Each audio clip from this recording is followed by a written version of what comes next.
Good afternoon, everyone. My name is Johan Bjurquist. I will present to you Liv Diagnostics. It's a privately owned R&D company situated at AstraZeneca BioVenture Hub in Mölndal outside Gothenburg.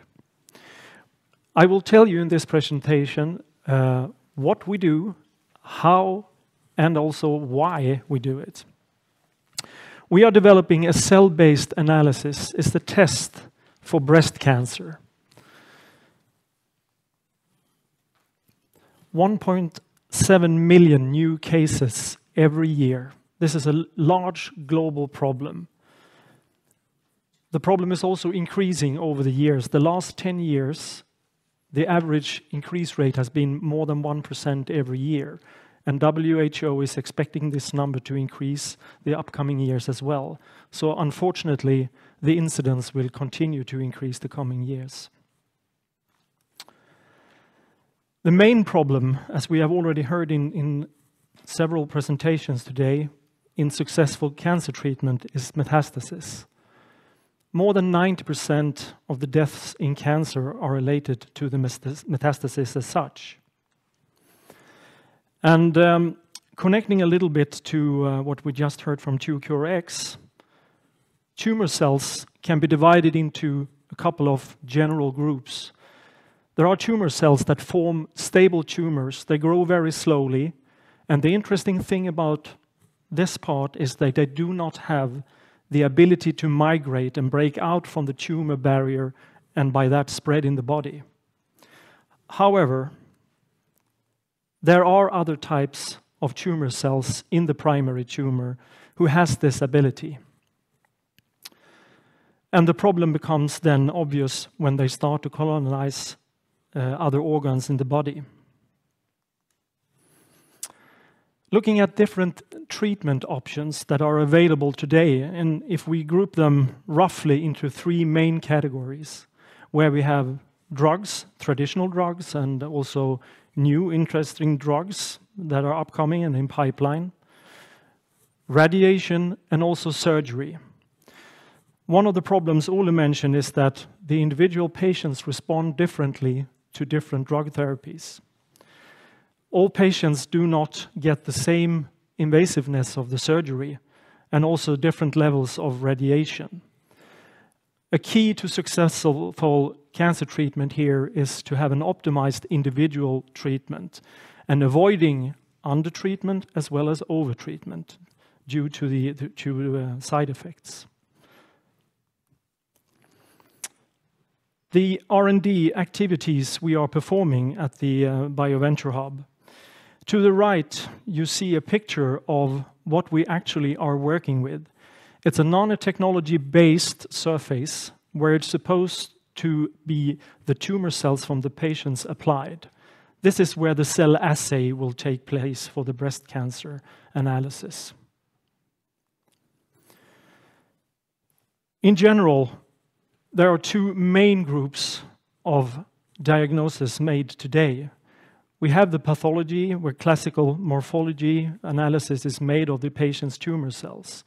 And we also have biomarkers being developed rapidly in the market.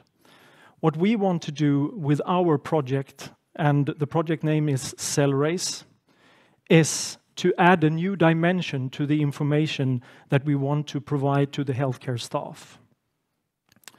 We believe that all these main categories can be combined together and provide the healthcare staff with unique information about the tumor cells that they don't have access to today.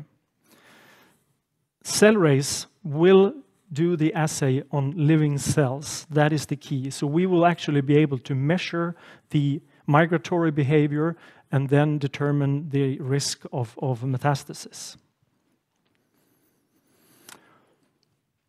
This is a schematic view of how the product is supposed to be used. The biopsies are already taken in the investigation for breast cancer today when the primary tumor is detected. So here we will not change anything in the treatment chain.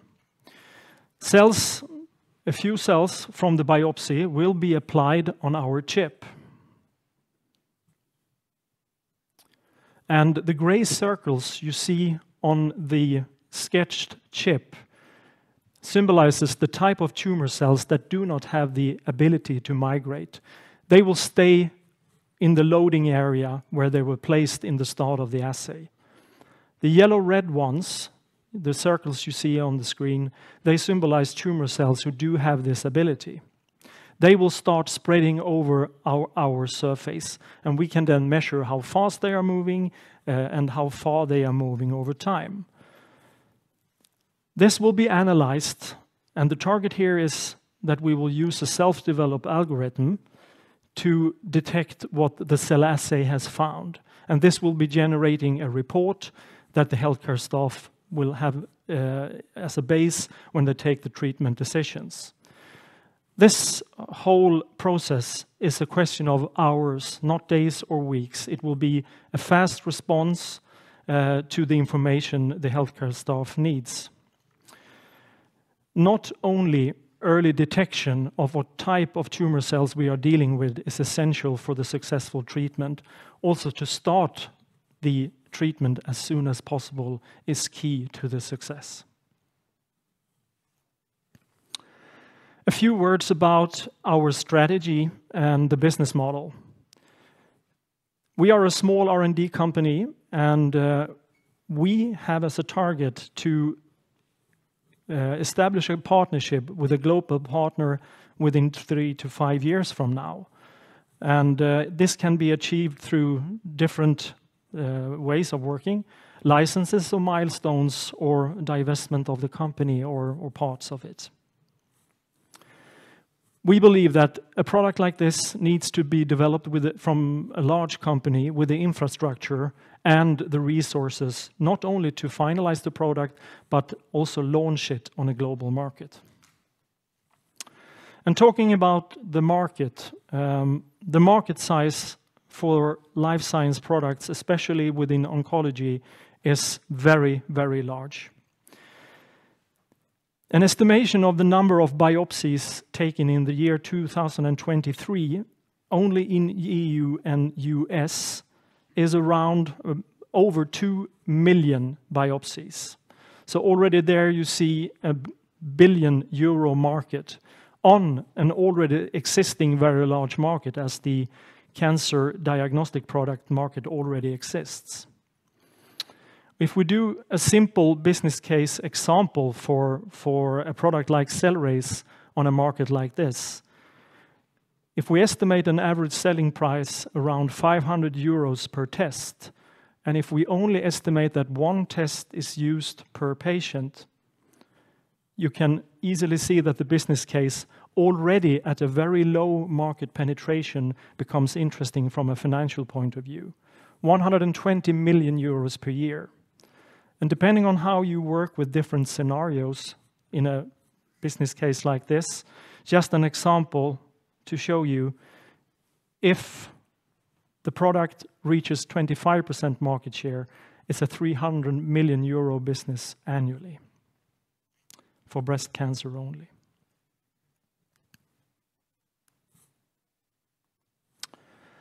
So, this was a little bit about what we do and how we do it. And what have we actually done since we founded the company? Well, the company is based on many years' research at Karolinska Institutet and Cornell University in New York. This project as such was initiated in 2014, and we saw promising results early.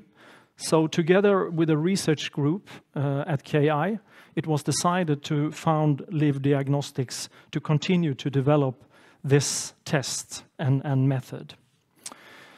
So during the winter 2016, our first prototype showed in our in vitro tests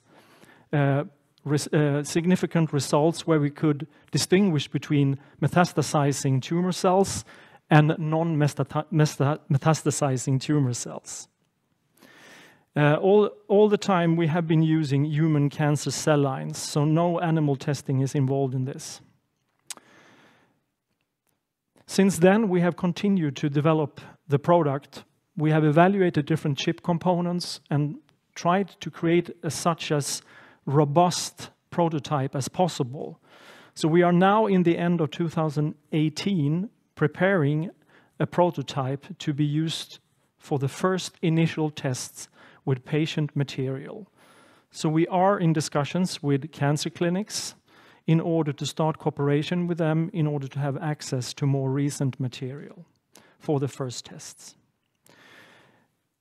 A lot of things have happened since the founding 2016 besides that, concerning the infrastructure of the small company as well.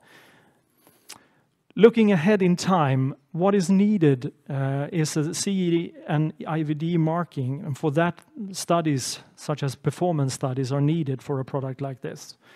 Our target is to have a cooperation with a large company before we reach so far in time. But what is needed and what we are preparing for is the technical files, how to document the clinical testing, and also then establishing the partnership with a global company. So to make a summary of what I've just presented to you, we are addressing a very large global problem. Breast cancer is one of the largest cancer forms globally. This is a cell-based assay working on living cells. We measure the migration potential in order to determine the metastatic risk that the individual patient's tumor cells have. And what we want to do is to save lives and also reduce cost for society when it comes to the treatment of these patients. Thank you.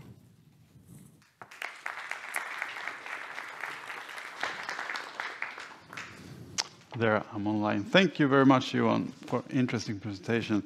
Johan, we interviewed you in late 2017, BioStock, and you mentioned then the possibility of an IPO this year. The year is coming to an end. What are your plans? You want to invest? Yes. No, of course, an IPO is definitely an option we are looking into. And that has been in the plan from the beginning. Thanks to cost-effective work and successful private placement in 2017, we have decided that we want to put the company in such a good position as possible concerning many factors before we push the IPO button. And like I said, I like the fact that you're not listed. You can speak more freely. And what kind of interest are you out speaking? The partnering strategy? Do you have big pharma knocking on your door? We have been participating in European partnering events, for instance, and we will participate in one next month in Copenhagen. Yeah. And the discussions we have had so far is promising. We have received good feedback from the companies that we have presented our R&D for. That's great. And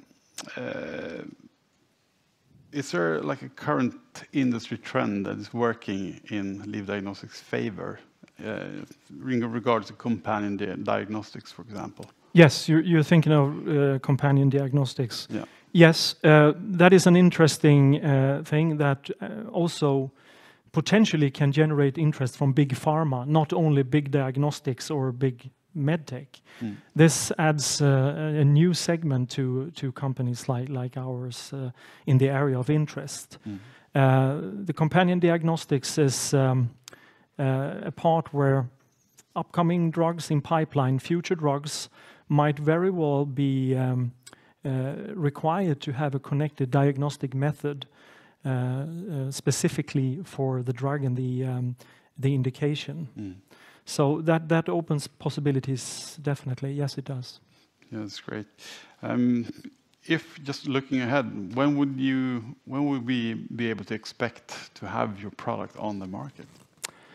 It's a very good question, and it's of course connected to resources and time. And depending on how we succeed in meeting our own milestones and targets in our project plan, and also not at least finding a partner to work with, I would say that somewhere around 5-6 years, I hope we can see a product like this in the market. We're looking forward to that. We're actually, speaking of resources, we're actually going to talk more with you on the subject of financing, early stage financing, in a little while. So I'll thank you for now. We'll give him a warm hand. Yep. Thank you, Jonas. Thank you.